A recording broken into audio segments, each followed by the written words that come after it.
Hello? Yeah, can you hear me?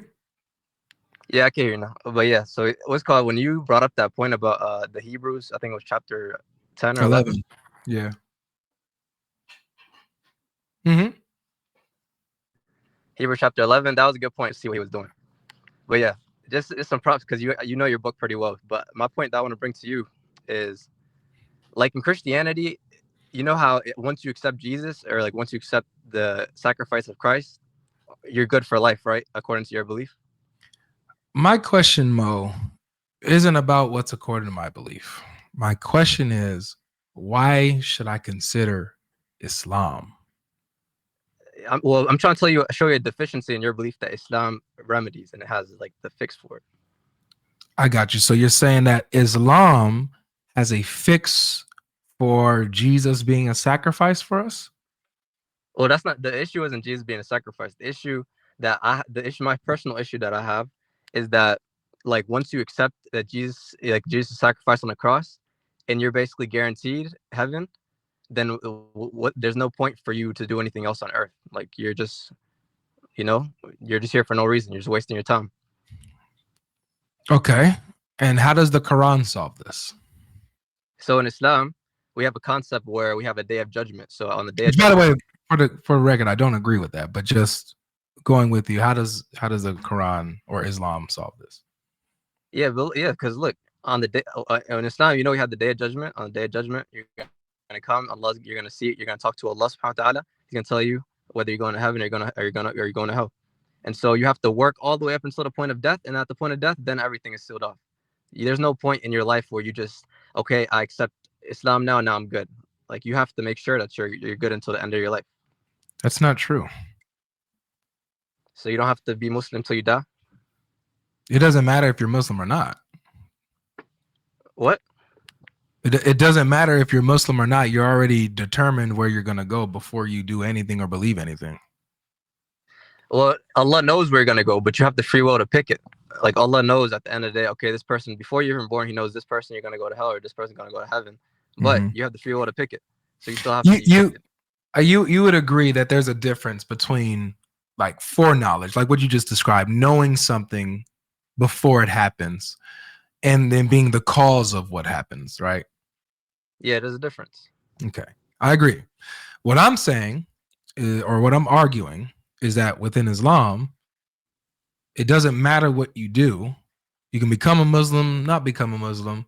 It doesn't matter what works you do. It doesn't matter if you keep, obeying Allah or whatever, or disobeying Him.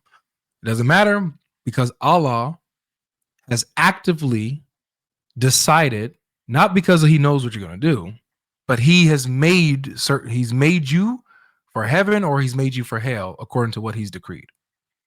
Yeah, I heard the hadith when you brought it up for the guest before, but Mm-hmm. that hadith, you're reading into it where He says that He's the one who sent you there because from my perspective, Allah just knows what you're gonna do when since from Okay. the time from the time that you were even like conceived as an idea, He knows Mm-hmm. everything that you're gonna do until like the end of time.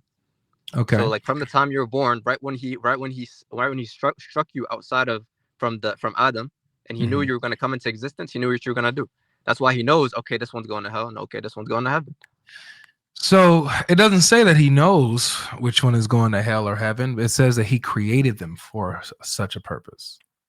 Well, I mean, the That's it. created part is it's a little bit kind of like because Allah Subhanahu wa Taala, He also says that what's called some people. There's like a group of like a certain number of people. It doesn't say certain number, but there's certain people who are created for hell, and there's certain people who are created for heaven. But Mm-hmm. those are like categories. Those aren't specific people. So like you could be one of the people. You could be one of the people who's like who's who's created for heaven. Like you could fill in those spots. So it But doesn't matter what I do, right? no. That's not what I'm saying. I'm saying that the spot is there, and you could fill that spot. But it doesn't mean that you specifically from the time you were born, that's your spot. Like that's guaranteed for you. So It this depends on what so, you do with your free so will. let's go with this and let's see if it says what you're saying or if it says something else. All right. So it says, we already read the hadith earlier. Let's go straight to what Muhammad said. Okay. Aisha, peradventure, she thinks that the kid is going to paradise. Straight shot.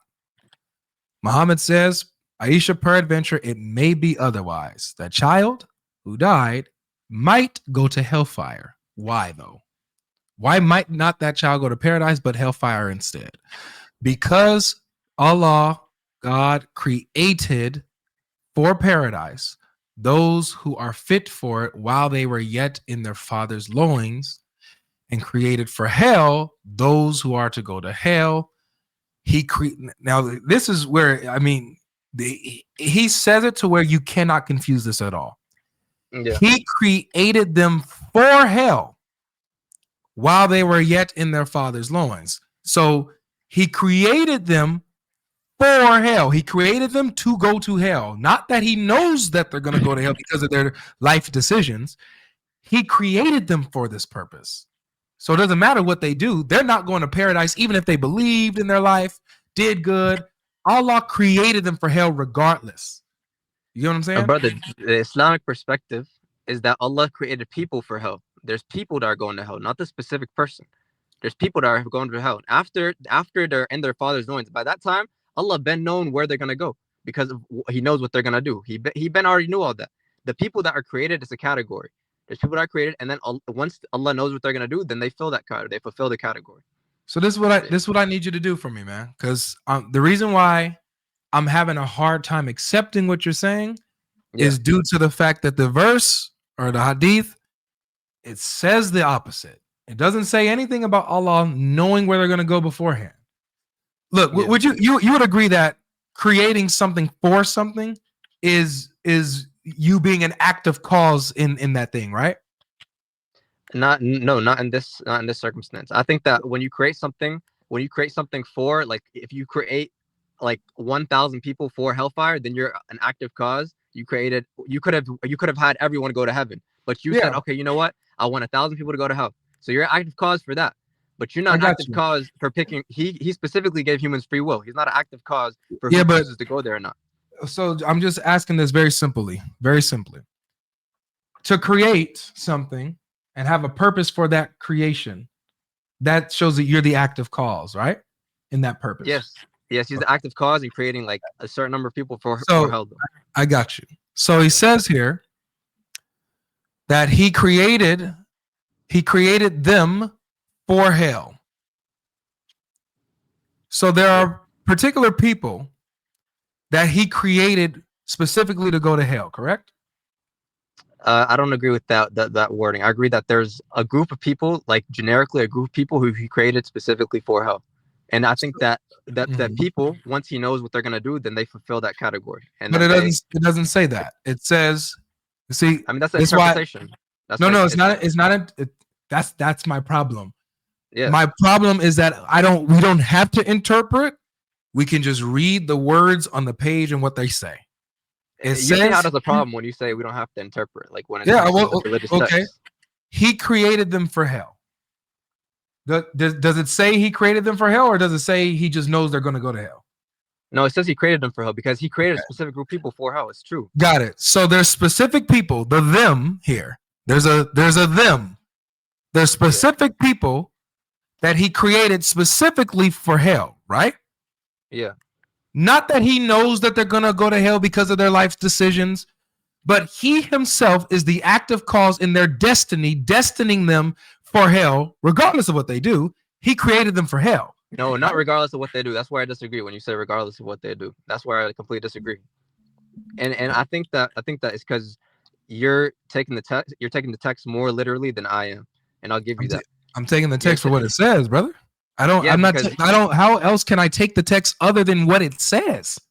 Yeah, because you have to take it in context with the religion. I'm taking it in context with the religion. Your religion does not teach that you have free will. Your religion teaches that Allah creates people for hell, creates people for paradise. Your religion teaches that there's people that do good all their life, but then what Allah destined for them overcomes them, and then they start doing evil because that's what Allah destined for them, and so then they end up going to hell. It doesn't matter what you do. Your Quran teaches you don't have free will. I mean, your religion. But you agree that there's verses in the Quran that specifically say that we have free will. No. And so when you no, bro. Look. Surah Al-Insan, verse 2. It says, "Inna hadina sabila imma shakira wa imma kafura." Let's do that. Let's do that real quick. Let's do that really quick. Let's look at some Quran verses. Surah Al-Kahf, it says فَمَنْ شَاءَ فَلْيُؤْمِنْ وَمَنْ شَاءَ فَلْيَكْفُرْ. Whoever wills, let him believe, and whoever wills, let him disbelieve. Oh, now that sounds like free will. However, you can't will unless Allah wills, right? Yes, you could, but that comes back to what I'm saying. Allah subhanahu wa ta'ala, He knows what you're going to do. Because He made you do what you do. You can No. only, notice this. How is it that I can only will if Allah wills for me to will? That's not free will. Do you understand? It is free will. It's a little bit complicated, but it is free will. And this discussion. Discussion about free will and predestination is a complicated discussion. Even in all religions, it's a complicated discussion. I agree that you got God's sovereignty and man's free will. That is a deep topic. However, what ain't deep or confusing is when you got something directly saying that you cannot will unless another wills for you. That means that it's not my will, it's that person's will. I don't think that's what it means. I think it means that you can't will unless it confirms with God's will. So you can't do anything against God's will. So do I have the free will to do? Is it my will or is it His will? It has to be both. That's what the verse saying. It has. How is it both? How is it both? How is it both? If I can only will unless He wills for me to will. How is it mine? It is yours. It is yours. But give me a second. I'll be able to explain it. But it's still gonna be like I said. It's still gonna be a little bit complex because of free will and predestination. It's like when you have like two items, like two trains that are going, and they're mirroring each other, doing the exact same thing. And then you say that, okay, one of them is obviously copying the other one, but it's not. That doesn't have to be the case. They can both just simultaneously be making the same decision. It's same with humans and Allah subhanahu wa ta'ala. When we do something and Allah predestines it, we both do the same action. They when can He never does what? contradict. When He does what? And he predestines it. So there's no they're both gonna be the exact same action, but it doesn't have to mean that Allah made you do it. It doesn't mean that you made Allah do it. If He predestined it, did I choose it or did He choose it? That's what I'm telling you. Allah chooses something for you, and you choose the same thing. Yeah, I don't want you to look at this. Let's make this. Yeah, أنا بصورة so التكوين وما تشاءون إلا أن يشاء الله. Yes. For whoever wills among you to take a right course. Sounds good, right? Sounds like free will. Whoever wills among you to hold on, it looks a little blurry. Can you see it on the screen? Yeah, I can see it. All right, there we go. Whoever wills among you to take a right course, and you do not will except that Allah wills. Bruh, it's not your will. No, it is your will. Do you understand what I'm saying? Like, are you following what I'm saying? How is that possible with this? You do not will except that Allah wills, bro. What? Yeah. Basically, what the verse saying is that the wills have to coincide. Your will and Allah's will have to be the same. It doesn't say that, bro. It doesn't say that. It says, my brother, you what does it do mean not will. It's impossible for you to will. It's impossible for you to will except that Allah wills. If Allah doesn't will, can you will? No. So it's you don't got free will, bro. But you see, you're not hearing me. I told you, Allah, you cannot will if Allah doesn't will. If Allah subhanahu wa ta'ala hasn't, because your free will is automatically, it's like instantaneous. You only have free will at the present moment. You don't have free will for the future or for the past. Allah subhanahu wa ta'ala, His predestination is in the future and in the past. Allah's predestination, your will cannot contradict that. Your free will in the present moment has to align with Allah's predestination that He has pre-written. That doesn't mean that you don't have the will to pick it, but it just has to confirm. There's a difference. I got you. So the problem I guess that you and I have is that I'm sticking with the words of the Quran and the hadith, and you're going with an interpretation that's nowhere in the scripture. And well, you interpret your text as well, don't you? Well, what I don't do is when there's something like verbatim, I don't go outside of that. If something is verbatim, I don't go outside of that. Context tells us everything, yada, yada, yada.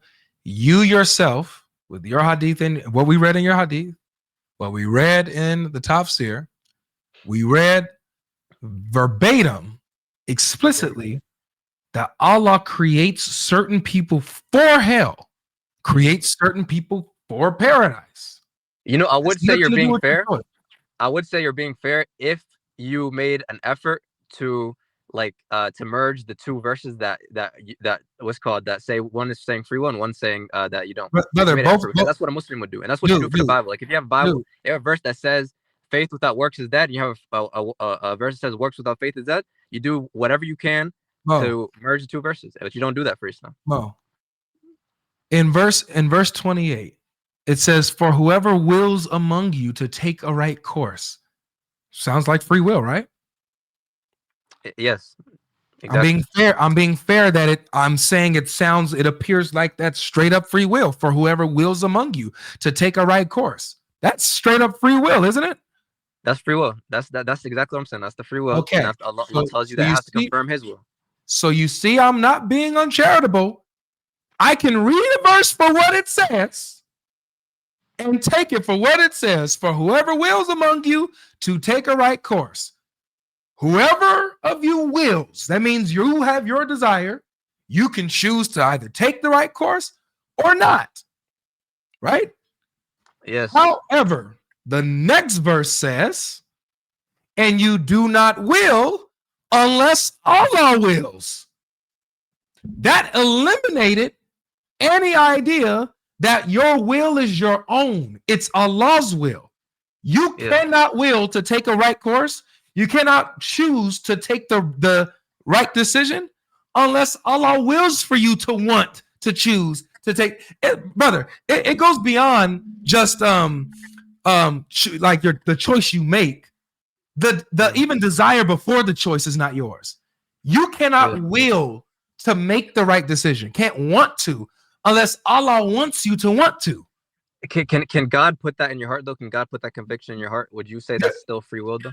There's a difference between God convicting the heart, but there's and you not being able to will something, want something, will something. It's your choice, unless He wills it for you. That right there, those are two completely different things. Go ahead. Hello, I didn't hear anything you just said. I said there is a difference between God convicting the heart, right? Yeah. Working in the heart to where you will to do God's will or you want to do the right course versus you not being able to will unless Allah wills for you to will. Yeah. Those are two different things, bro. That's like saying like you know, if you do something good and you're like, I would have never been able to do this if the Lord didn't put the conviction in my heart to be able to do this good work, and I give all the glory back to Him because he that's basically what the verse is telling you. But you're not seeing it that way because you're coming at an angle of criticism. You're not looking at it, brother. I'm just reading it for what it is. Yeah. The Bible says that. Yes, the Bible says that God works on man's hearts and draws them to Him and helps restore them to where now they will to do God's will and walk according to kingdom work. Mm-hmm. This doesn't say that. This is different from Yahweh. You will to do the work of the gospel, but you can't will to do the work of the gospel unless God wills for you to will to do the work of the gospel. Yeah, it means it's not your will. What? Wait, what? Say that one more time. I'm gonna say it one time, man, and then I'm gonna go ahead and wrap it up.